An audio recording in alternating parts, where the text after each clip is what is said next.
Today we are looking at a very powerful study that really touches you emotionally. Asli Gül Aysel researched the multi-generational journey of Turkish families in Germany. And in doing so, she asks a question that concerns all of us. What does it actually mean to truly belong? So let's take a moment to think about this. This one sentence from Gökhan, a member of the second generation, captures the situation perfectly. It describes the feeling of being caught between two worlds and somehow not fully at home in either one. And this feeling of being an outsider is not an isolated experience. It is something shared across generations, a constant and often exhausting search for one's own identity. In a way, people are caught in the way others see them. In Germany, they are often reduced to their migration background. And in Turkey, there they are seen as Almansi, someone who has changed and no longer fully belongs. But how did this situation even develop? To understand that, we need to go back to the very beginning of the story. To understand the present, we need to take a short journey back in time, to post-war Germany and the original dream of the so-called guest workers. What was originally planned as a short stay for work, just a few years, suddenly became the life story of entire generations. And from the beginning, this story had a very clear goal. And this is the key point. The original dream was not really about integrating into Germany. It was more like a mission.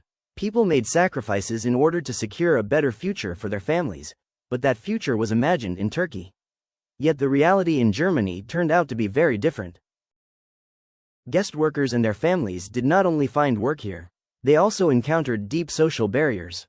The book explains this dynamic with the help of an important sociological theory. What is particularly interesting is that the issue was not mainly about wealth or social class in the traditional sense. Instead, it was simply about who had been there first. That alone created an invisible wall of exclusion that felt very real in everyday life. These daily experiences, the feeling of not being accepted, deeply shaped the community. And they eventually changed the mission of the families in a fundamental way. The first generation realized that material success alone would not be enough to break through these barriers. Their dream had to evolve, and so they passed on a new mission to their children. This perfectly illustrates the shift. The parents' dream of a better life now rested on the shoulders of their children. And the key was no longer money, but education. And it was not just a wish, it was a mission built on enormous sacrifices. Imagine this. A mother named Handan earned about 1100 Deutsche Mark a month, yet she spent 480 marks, almost half of her income, on private tutoring for her children. For her, this was the only way for them to gain the recognition that had been denied to her. So let's return to this feeling of being caught in the middle. What kind of identity develops when someone navigates this complex space across generations? What Me Like says describes it perfectly. It is not a simple 50-50 division. It is a fusion that creates something entirely new. This experience forms an identity that is not either or, but both and even more than that. The study makes an important point here. Thinking in fractions, half and half, completely misses the essence of the story. This is not a story about being incomplete.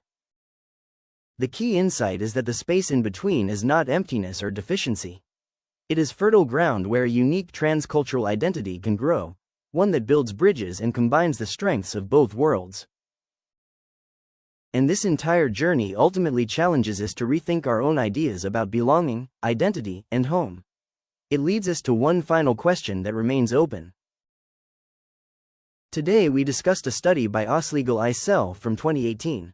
If you have questions or topic suggestions, feel free to write to youtube@empowermigra.com.